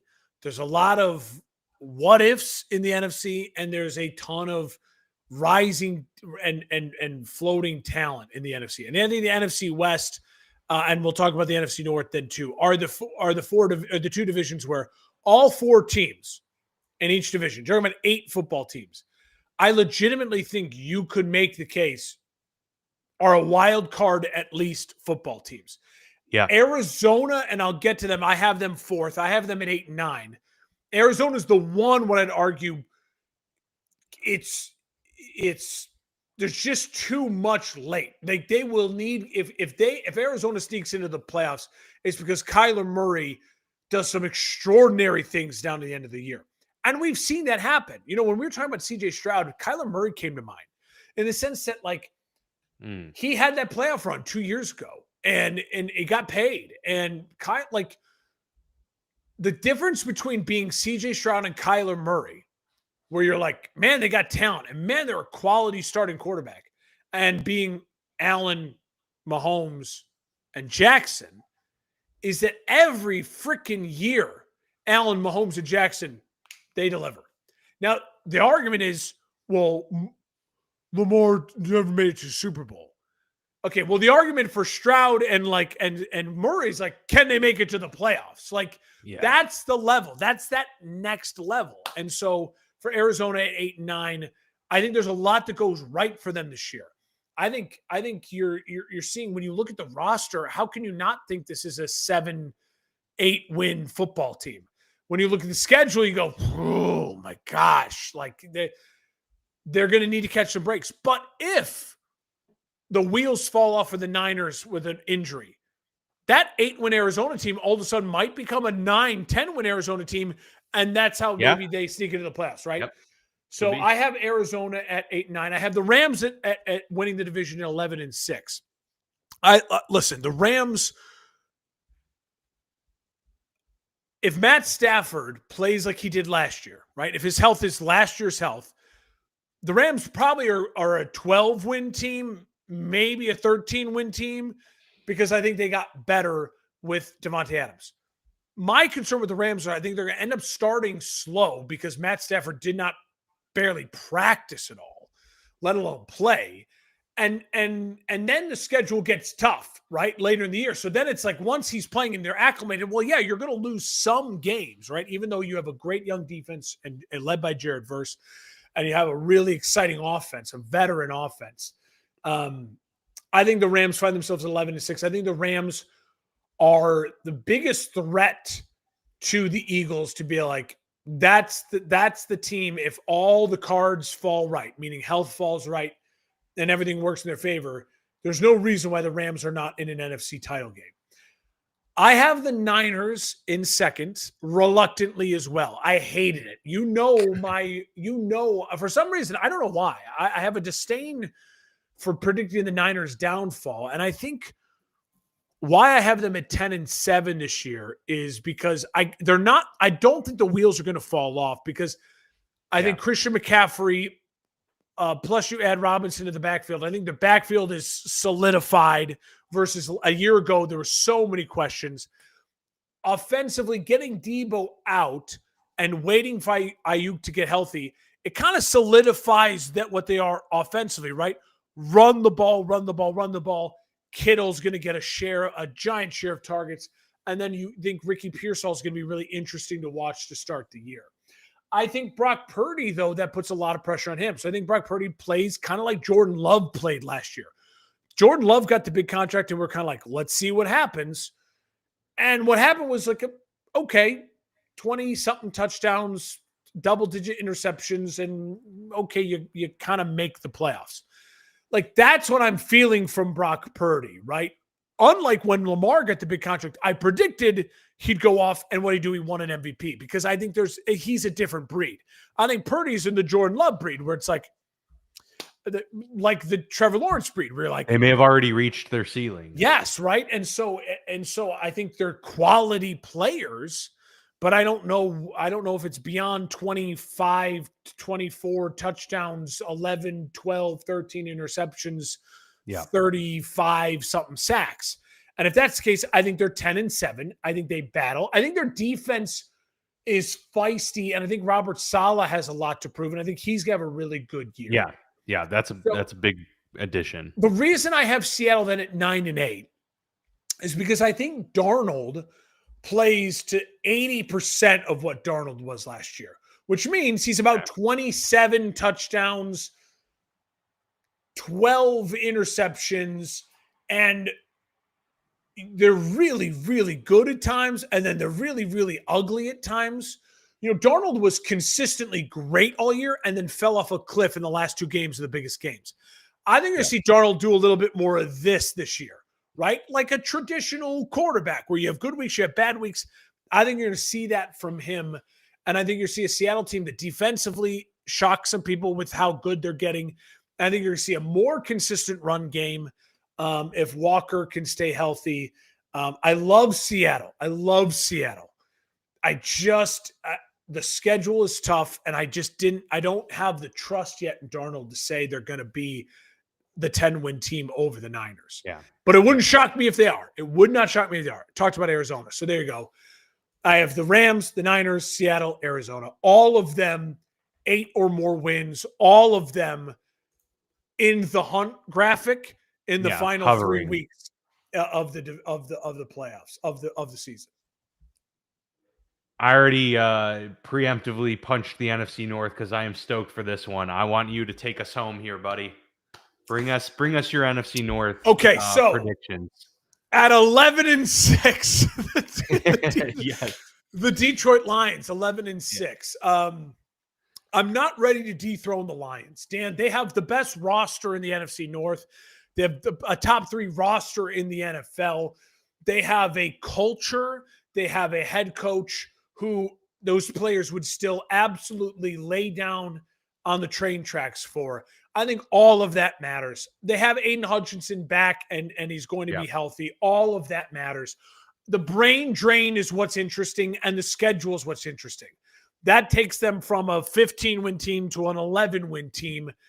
I think their ceiling is 12, so I'm going to take them just below their ceiling. I think Detroit's going to still be very good. I would be shocked if Detroit loses ugly football games. I don't think they're going to do that. I think they're going to be in every game with a veteran quarterback and all those great weapons. And I think they're going to be they're going to lose some games that maybe they would have won on a trick play from Ben Johnson where Jared Goff fakes falling down. They might lose some of those games this year. That finds them at 11-6. Here it is. The Green Bay Packers are 10-7. And I did this simulation twice before the Micah trade. I was eager on it. Then the Parsons trade happened, and I had to go back to the drawing board. And that drawing board found the Packers an extra win. It got them to 10-7 for me. And what I think the Packers are in this year's Packers team with last year's schedule is a 12-win team. This year's Packers team with this year's schedule is a 10-win football team who no one wants to play anywhere at any time because they're very dangerous. They're going to be in a lot of football games. I will say this. If I'm a Packers fan, here's my concerns. The wide receiver room is a mess. It's just messy, right? And you hope that your first round receiver Golden shows up and takes the reins. But you have Christian Watkins coming back at some point in time. You still have Dobbs. You still have all of these names floating around. And so that is concerning. It's concerning that your quarterback couldn't go full on during the preseason because of the thumb injury.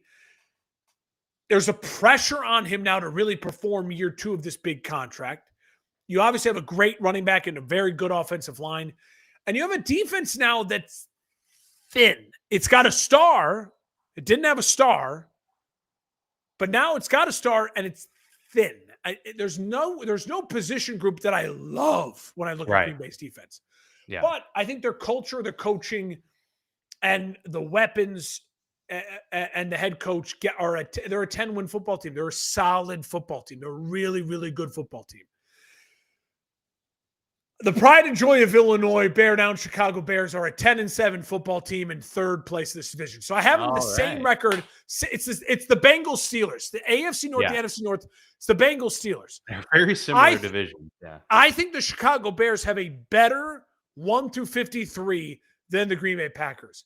But right now, today on September 3rd, I cannot tell you they have a better head coach, and I cannot tell you they have a better quarterback. By Thanksgiving, I may be able to make the argument they have a just as good of a quarterback and a head coach that's just as good, or if not trending to be just as good of a head coach. I believe those things in my heart of hearts. That's why I think the Bears are a 10-7 football team. There's no team in the NFL that objectively 1 through 53 got better than the Chicago Bears. They just did. They stole Grady Jarrett away. They stole Drew Dalman away from Atlanta. The heart and soul of the offensive line and defensive line, they stole away. And 2 very, very good players. They add a Hall of Famer at guard in Tooney. And then you look at what they do with the offense as far as adding Colston Loveland. That is so much better than what they did last year when they added Keenan Allen, right? Like, you have Rome Odunze year 2 in the system, so he's more confident. And now he's playing in a system where he actually has an offensive coordinator who designs things for him. And you have a quarterback who's being preached at to get the ball out quickly, under 3 seconds. And then you add a tight end who is, by all accounts, the prototype what you want in the modern NFL from your tight end, to go with the fact that, unlike Atlanta, you already have a tight end there who's the prototype of what you want, like your George Kittle tight end to be, like a blocking fiend and a big physical presence in Cole Kmet. There's so much to like offensively. And then defensively, don't get me started. This defense is a really strong unit with Sweat, with Garrett, with Austin Booker, who I think is going to take a step forward, rushing the passer. The linebacking core of Edwards and Edmonds, plus you have a back end with Jalen Johnson and Kyler Gordon and Kevin Byard. This is a really strong football team at all 3 levels of defense, at all 3 levels of offense.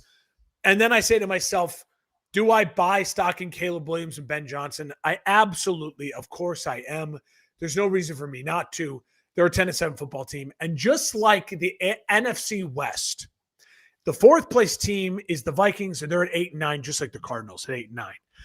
Yeah.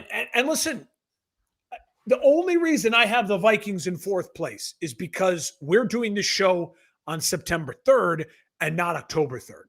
October 3rd, we will be able to say they're a 4-win team or they're a 12-win team. All of the ingredients are there for them to be a 4-win team or a 12-win team. The one thing we don't know is that kid from Michigan who is now going to be asked to be the quarterback of a Ferrari offensively. And he was the quarterback of a Mack truck in Michigan, where it's like, under center, turn in hand. Going to a system where Sam Darnold was in shotgun 70% of the time. Like J.J. McCarthy was under center 70% of the time. It is a complete 180. And he hasn't played football competitively in over 12 months. So all of that is to say, I'm still giving you the Vikings 8-9. I'm giving you 8-9 because of your coach and that roster and that defensive coordinator. So that's where I'm at on the NFC North, Dan. I love it. I also have the Detroit Lions at 11-6 atop this division.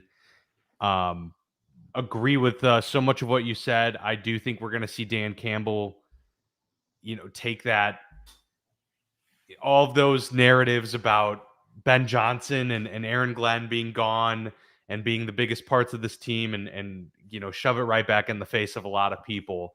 But it is going to be tougher.